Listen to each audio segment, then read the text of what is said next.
KP ari tekkinde posuji mon onon yidbe moftude e hutrade kopreji mon cadele mon gasi halabi cer ya Play Store walla Google Play mbada télécharger KP keba application ma posma tekka kopreje pofta KP ngande ko kanyum buri webde do e nder leydi Sénégal to banginel dugol kalis hay mbudo ay yobata tirade kalis hay mbudo ay yobata mbele KP ko don haadi mbien ala so tawi ko otoma jogida a ari e station ngaji EDK a sodi gasoil do ponoda yobde ujunere kala ko temedde jeenay mbudu jobata walla nadda koy boutikaji amen low press kala ko codda jobirda KP ene jogi ko ustantuma to bange nganyari posma walla ko jolof chicken codda fof ina jogi ko ina ustonoma KP ina tawe e nder réseau ji mum din station ngaji EDK gonde nder jokli Sénégal kala e kubal wat télécharger KP njeya horema njeya jawdima mbemna ngurdamma KP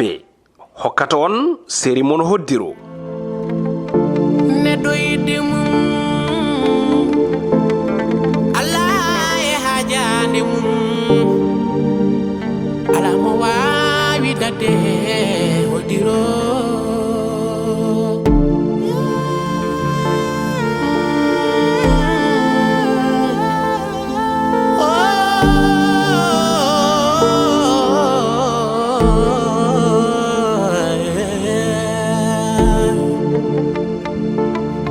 Jitagore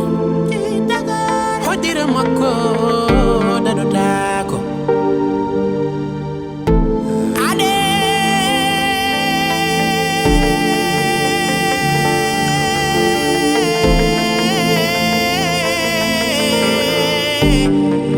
kokupado jangumo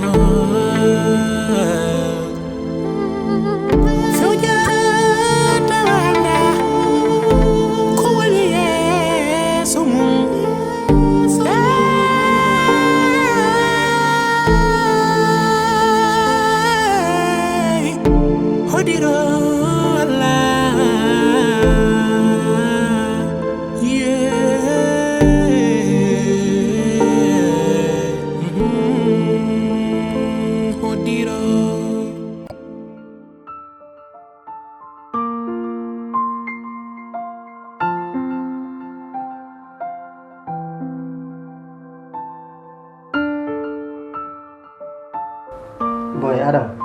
Oui, copain. Nice. Nice. Doran quoi. Borom doore, ça va? Ça va alhamdulillah. Yow nam no fe mon frère. Min buri yow dem bro. Gilim bindan garda do première heñi tan bida ma arto ha joni mi yani so wona hande. Non, fama tan situation quoi. D'ailleurs min dum artiri mi doni. Parce que kami garno do tintin demo quoi. Aduno kam ko jewde confirmation andude exactement affaire on yaari. Mi yehi galle Mariama en mi yimo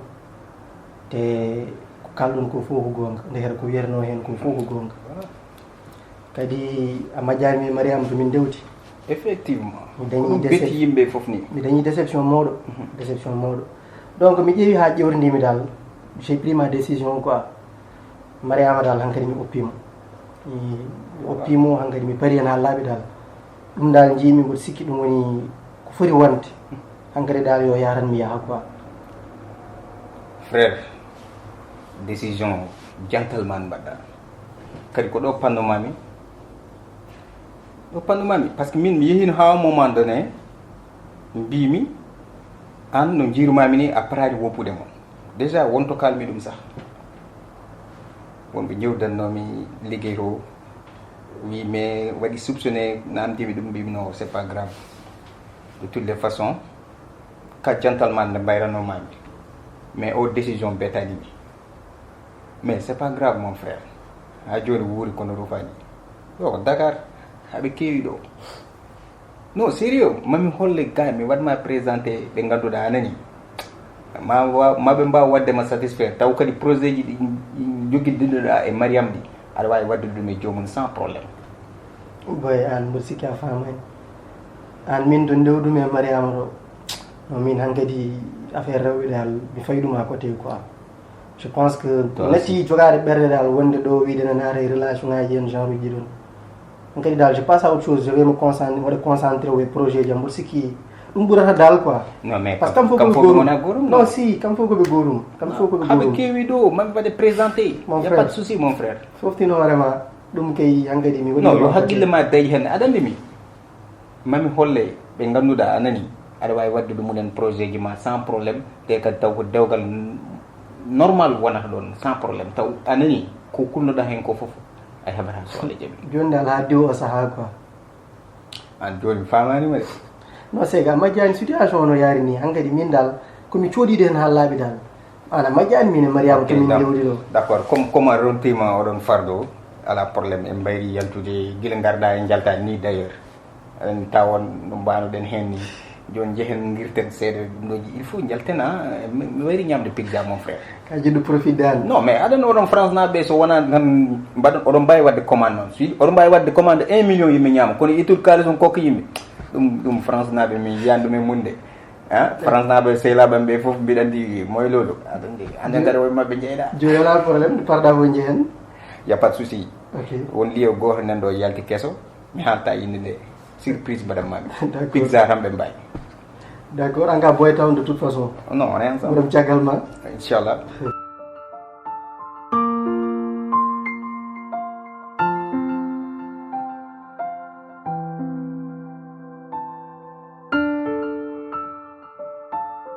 Ousmane nam ba an kam mi yittinangaɗema gila dana joni affaire mayra maydara yani kan hen ne woodi kay d' ailleurs mboɗo yinno kalden hen sah fotin artude ma mataw mi woni mo artane ma tan eyyi comme no gandirɗa ɗum ni tan min kam a majjani ko situation ittuno kam toon arde ga humpitade affaire o holno woori donc mi waɗi déplacement mi higalle mariama en mi yi mariama kadi mi tawi ko haaletno ko fof gonga déjà ndehre ko yam haalatno hen ko fof ko gonga eyyi kadi teskirima dal mariama omo change no par ce que waɗi dumunno mo ganduɗa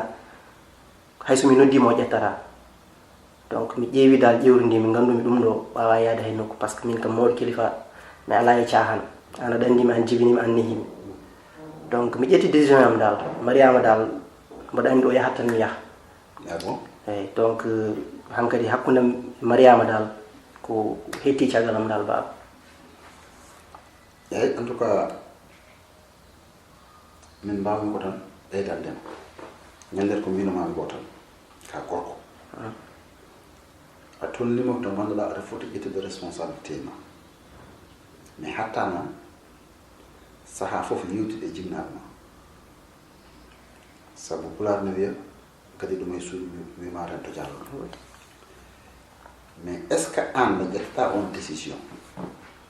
tu as bien réfléchi si mi miijima no feewi par ce que mi ƴeewmin e mariama to min dewdi ɗo so tawi mariama wawi wadde kam ni donc min mboɗo foti wawde wadde hande darade mi oppa mo yaha lawol makko min mi yaha lawol o eyyi aɗa andi heñade ene edda weñade mi yiiɗa naata e piége ma fotani nadde ñanden mi haalni mbimami sa yii gorko ene hokke galle ene wona chef de famille ko ɗo woodi kadi neɗɗo so teeyi mi wawi gasnude foof mais bon comme a ƴetti décision ma l' essentiel kam min kam loko moƴƴi min kam no mbinomami tan ko caggal ma quoi Merci. kala ko ƴettuɗa kam si c'est bon mi jadatema non j'ai bien réfléchi min kay mi miijima no feewi te haqqillam ɗum rokki kam dal mi wawa wadde ɗum supporte donc jiimi dal ko yaha mi yaha quoi voilà c'est bon après donc woniri noon quoi c'est ta décision mi ruttintama hen c'est pas grave mais kam miijo no fewi tan bon bamma Moussa Bane ummumo kuñakari o ari ɗo ah d' accord noddimo nane d' accord jiɗmi ko yaade mi salminoyama Ah, yewto jippi kadi ko neɗɗo moƴƴo vraiment eyyi ene woodi kuñakari nde bamoussa mi wayri nandemo ni wallahi omon ɗo o ari Dakar ɗo d' accord donc mi yaha mi salminoyama mi ƴeewa to jippi e tout inchallah ko mi waɗa feere kadi wara galle o ara e galle so Allah jaaɓi so Allah jaaɓi yo ara ɗo Voilà, ok. inchallah mi salminima Mawnan, inchallah. Voilà, merci. eyyi à tout à l'heure waɗi Ok. ok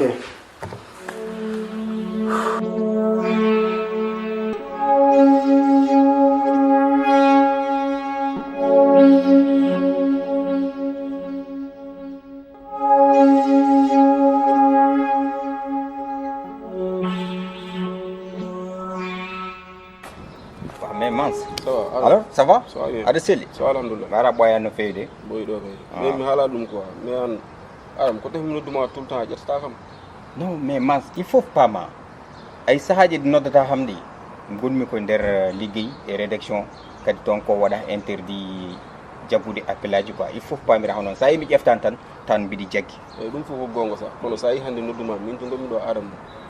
vraiment mi haaɓi hoore nde uddi quoi par ce que oddil mi yitta continue quoi mi ronki franchement homde no uddi galle o nde ɓe nangguiri kam te powno kam mi wawa dal mi ronkiti dal sinno ko sagam dal garten foof non mais attends what qu'est ce que je viens d'entendre là ko jiɗɗa haalde ko nanda ko tan non mais attends Mansour non mais ko holko pikkuma din Bon, ko kulɗa hen pour wata yaltude hen walla ɗum ɗo non mais an Mansour mi haalima te mi haalanma gueɗel gotel ni il faut mbatta haqqille mi waɗum hokkuma information mi anda sa tini Ousmane ari fof ganda ɗum te il est très intelligent Ousmane omo ƴoƴi wonko yiyete ma tan o faman ɗum gañmi noon mbaɗa jimmi ko gartira haqqille ma o teeya kalis o mami waɗi ɗum envoyé min to gommi ɗo e KPI adama mi waɗe transféré e KPI aɗa jogui application no mi jogui application kono mami waɗi ɗum transféré mi haalali haala haalis to tolnimi ɗo par ce que min affaire o uddi hooram jiɗmi ko garten quoi garten e min to gommi ɗo sa renaki min mami yaha mi haala foof no yaari han non mais attends mi labbino non mon franchement frère a ñaali hen sa yaro noon non argay mon frère aɗen ko jimmi sen kaldiran en pamodiram joni somo ala probléme min mami waɗ doublé ni mami waɗ doublé ko kalduɗen ko mami waɗ ɗum doublé ɗum watta probléme jooɗoɗo piya kulma jeeɗa mami waɗ de sorte que an hay batta moddata hen so tawi ko ɗum kulɗa deñu haqqille ma so tawi a leeɗi a faami ala caɗele eyyi so tawi noon comme ko mbiɗa ko aɗa wawi réglude ɗum te mbaɗa feere degla adama non t'inquiète mami gère ɗum je vais gérer ça sa lelimo ɗa noon quoi moƴƴi ok ɗum tan wawata wonde quoi affaire o par ce que min merci ok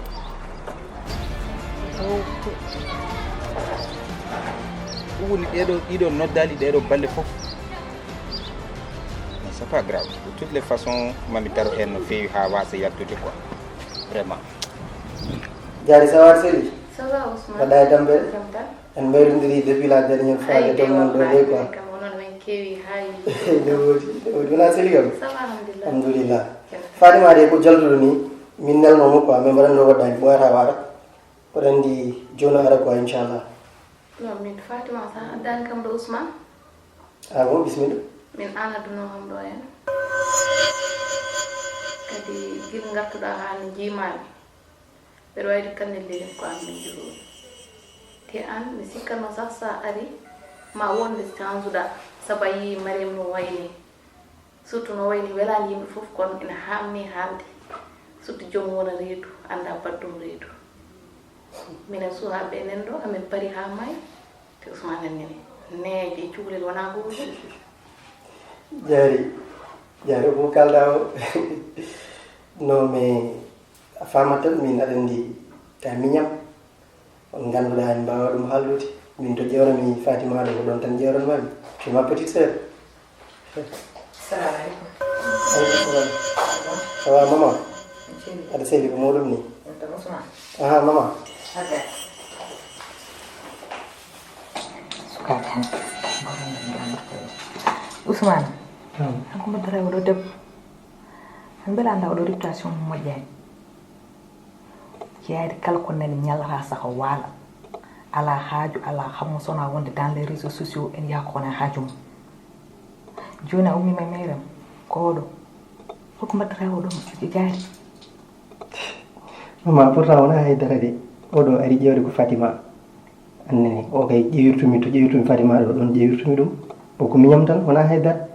ha j'espère bien ko ɗum ko ɗum tan ala goɗɗum ko ɗum tan e kon ɓoydo renta tan anen d'accord hande jamono koko boni te ko goppunɗa ko wona ɗum woni ɗo tentative uji ne keewi ɗum noon Ousmane ilam rento inchallah e moƴƴi ok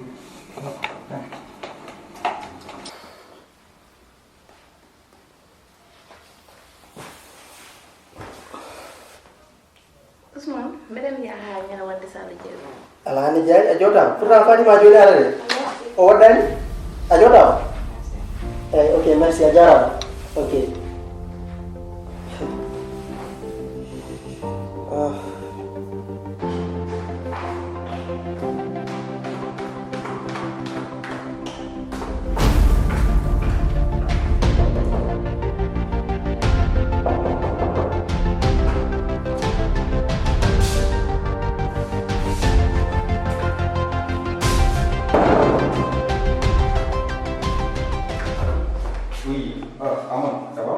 Aseni. An Fatima mi hibbirima ko mi tawani ɗo toon gummi joni yani mo dil suba ko dawande non mi yani hay min ko ton jinnomi faade mi salminamo warani mene hawni joɗadema hawɗo heure taw yo dawani meɗa wadde ala ko wima hanki de o jippoto e ko nandi hen non hay batte min gandande ok d'accord merci bonne journée ok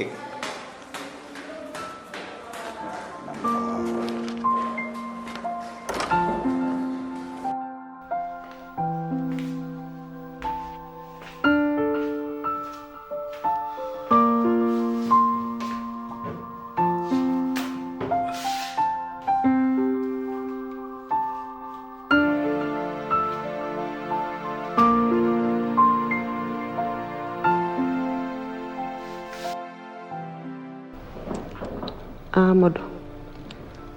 mi salminima kadi mi salmini rédaction o fof absence am noon ma wat mon perturbé ma jahlu mon kono wona hoydara sa yi mi jooɗima mi natti arde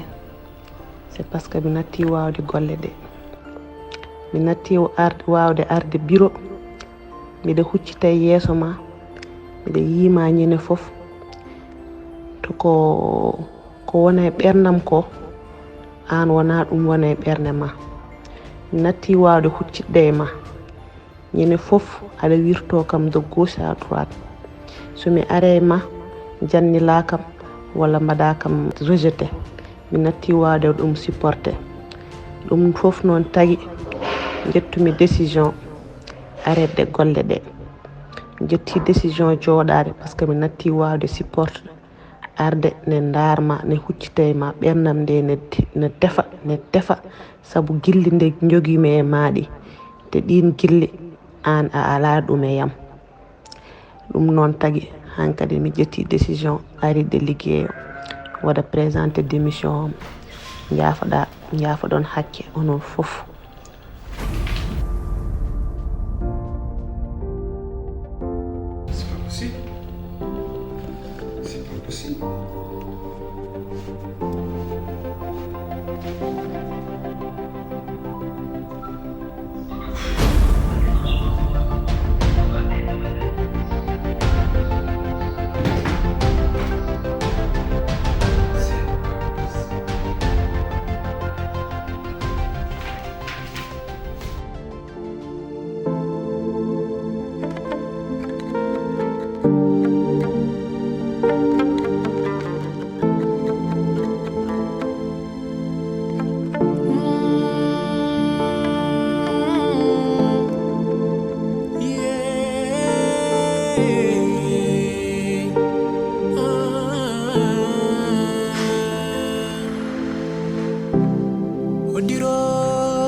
hattima ɗeɗo balde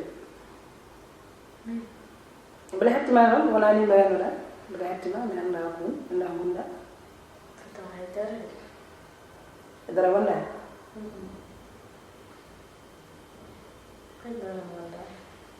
min mbeɗa andi jikku maɗa mbeɗa andi no mbayanoɗa so tawi a joguima changement seeɗa kadi mbeɗa andi so wima di changement mi anda ɗum holko waɗi adala musma adala tani ndega mi sikka noon ɓayɗen galte ɗiɗe probléme uji sikka ko kaɗen tan gonɗen galle enen eɗen gandi komi yumma kono hatta kadi komi sehilma en pijan en jalan en jewtonen mbaɗan fof joni somi yi aɗa way dani kadi mi anda ene ɗumnen seeɗa tan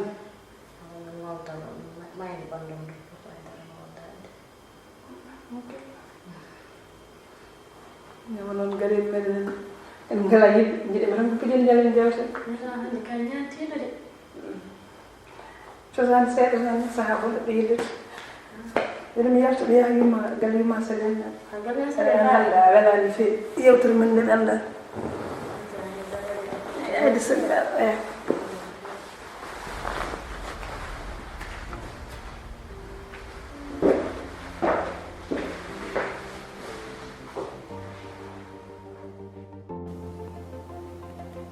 mi haalan nenam gotol tan beele mbeɗa fofta o nenam nde no way ñaddini mbeɗa kalan mum fof way kam nenam ko ñaaddo an kandi mi yiɗa cuuɗoro wona hakkudan makko jinmi komin guura gurdam min gonɗo mi haalanmo tan yaltoyo min goto mi wawa wadde ɗum supporte mi metti heyɗananaɓe ɗum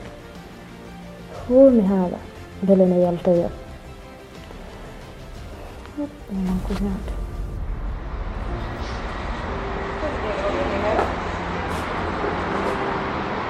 allo mbaɗɗaade selli waɗɗa e tampere allo Adama yan Adama hol oɗo numéro mo noddirɗa ham noon Adama an wiyani motma noddam kadin ma joni kadi ko aɗa noddam e numéro aji goɗɗi en finiɗi mi anda puisque mi waɗima bloqué e numéro aji ma fof joni a ƴetti numéro aji goɗɗi ɗi manda noddam hen an Adama de selli e alors Ousmane ari noon hol probléme muɗum kono ko an hanndin kon wona ni Adama tan ko kalduno ma attiri haqqille ma o so tawi a deeni haqqille ma o ala fof solution mo Ousmane wawi jogade ɗo e meɗen sahano wooda ko faami min ɓituma yiɗi Ousmane kono ɗum dillinanima mi haali mborma nodditam j' espére bien hankkandi a nani ko kalamo ɓorma nodditam te kala ƴettiɗa numéro goɗɗo nodduɗam kala ko jiiɗa ko min ɓorma nodditam ko haajuma ƴew no degluɗa ɗum mais oto miiɗa yiide hankkadi appel ma c'est bon Adama merci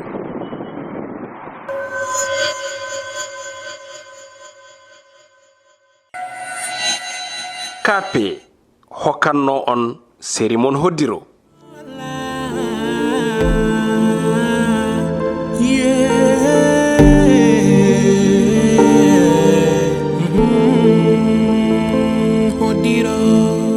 KP ari tekkinde posuji mon onon yidɓe moftude e hutorade kopreji mon caɗele mon gasi ha laaɓi ceerra ya Play Store walla Google Play mbaɗa téléchargé KP keɓa application ma posma tekka kopreje pofta KP gande ko kañum ɓuuri webde ɗo e nder leydi Sénégal to banggue neldugol kalis hay mbuɗo a yoɓata tirade kalis hay mbuɗo a yoɓata beele KP ko ɗon haadi mbiyen ala so tawi ko auto ma joguiɗa a ari e station ngaji EDK a soodi gasoil ɗo ponnoɗa yobde ujunere kala ko temedde jeenayyi mbuɗu joɓata walla natɗa koye boutikaji amen low press kala ko coɗɗa joɓirɗa KP ene jogui ko ustantoma to banggue gagnari posma walla ko jolof chicken coɗɗa foof ina jogui ko ene ustonoma KP ina tawe e nder réseau ji mum ɗin station ngaji EDK gonɗi e nder jokli Sénégal kala e kuuɓal wat téléchargé KP jeeya hoorema jeeya jawdi ma mbemna gurdam ma